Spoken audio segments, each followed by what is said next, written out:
Hello, I am Tammy Marshall, and today I am going to read for you the very first chapter of the novel State of Georgia that is included in my collection, State of Georgia and Other Writings.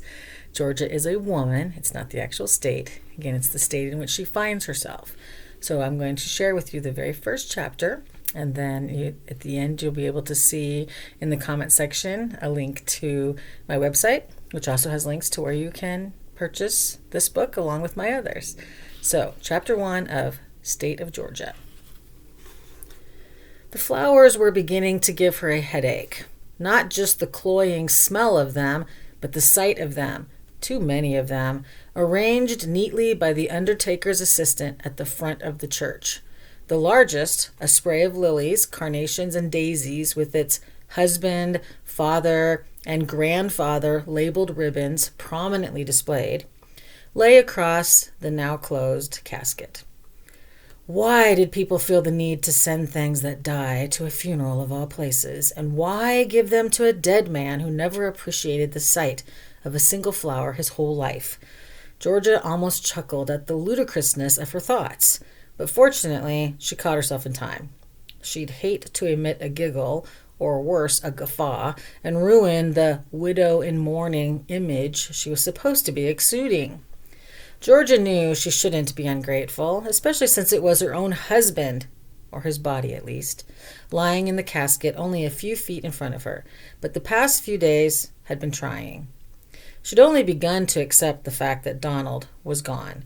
He wouldn't be coming in the back door this evening and letting it slam behind him, a nightly ritual intended to catch the attention of his beloved semi-deaf beagle, Bowser, who would startle awake from his sleeping spot by the big front window, struggle to his feet, and toddle to his master, tail wagging like mad. She gave a small start in her pew as she realized that she hadn't thought about Bowser for the past few days. Dear God, had anybody been feeding and watering the poor animal? She wondered to herself before leaning toward her daughter and whispering, "Have you been taking care of Bowser?" Sally, her middle child and devoted daddy's girl, glanced disapprovingly at her mother over the sodden tissue she held to her mouth. "Yes, he's fine. I fed him before we left the house." Georgia nodded and patted her daughter's arm. "Thank you, honey." She felt Sally pull away from her in a gentle yet firm manner, as if to say, "How can you be thinking of the dog at a time like this?" Raising her eyes to the pulpit, Georgia attempted to focus on what the man up there was saying, but it seemed to be reaching her ears as nothing more than white noise. Suddenly she realized that those on either side of her were standing, and she began to rise also, but she felt her legs shake a bit, so she sat back down. Randy, her eldest son, bent down to assist her. "You all right, Mom?" he asked in a worried tone as he helped her stand. He kept her arm tucked into his while they waited for everyone to find the right page in the hymnal. "Yes, dear, it's just a bit warmish in here, that's all." She smiled up at him and noticed how gray he'd become this last year. Where had her little boy gone? Tears began to well up as she saw him in her mind's eye, bounding down the stairs and out into the freshly fallen snow, a 10-year-old full of joy at a day off from school. Randy saw the tears form and said, "It'll be okay, Mom." She nodded and blinked back the tears. Of course it would be okay. Why was everyone saying this to her? Did they really think that she was going to curl up into a ball and rock back and forth like some cliched crazy person who didn't know what to do with herself now that her husband of 43 years was dead? Georgia looked at the casket as the pallbearers moved into place behind it.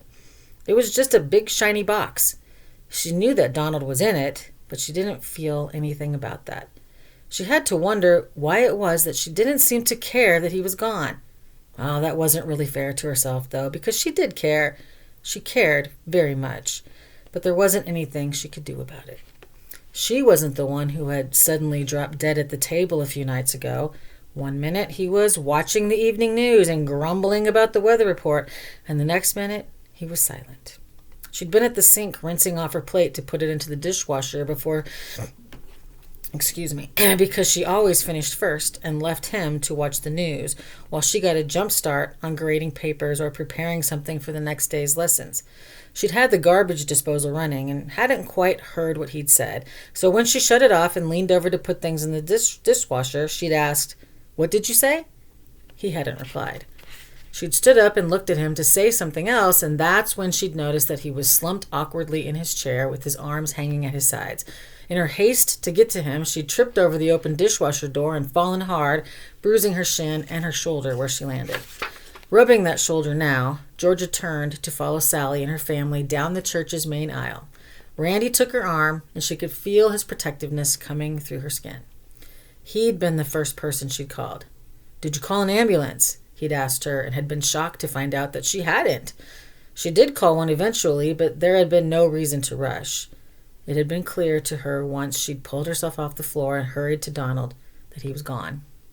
Gone to a place from which he was not coming back. She remembered looking up at him from her crouched position next to his chair, really looking at him for the first time in years. Who was this man? She didn't even recognize the Donald she'd married. This man was an old man. He was no longer the Donald she'd fallen in love with.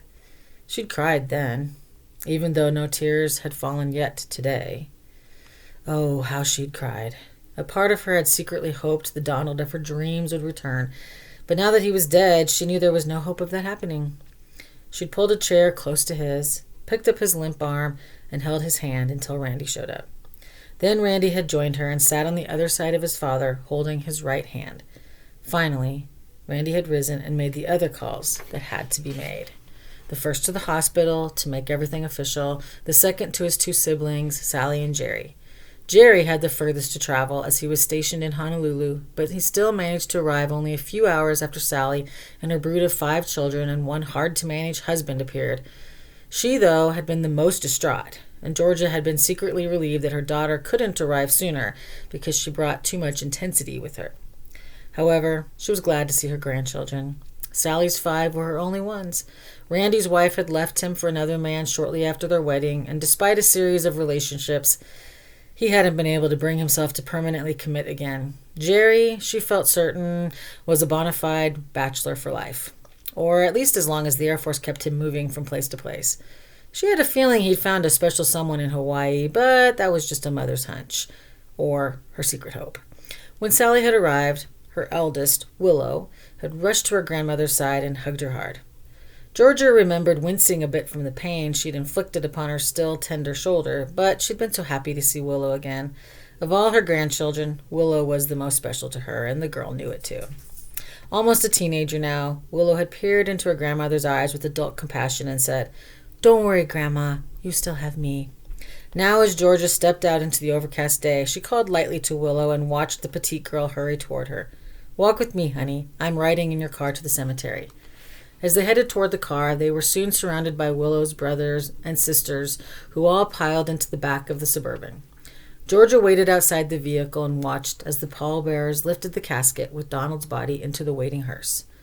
"Goodbye, dear," she whispered. "Your journey has come to an end. And mine? Well, mine is starting anew, I guess." Join me another time for more of State of Georgia and other writings. Thank you.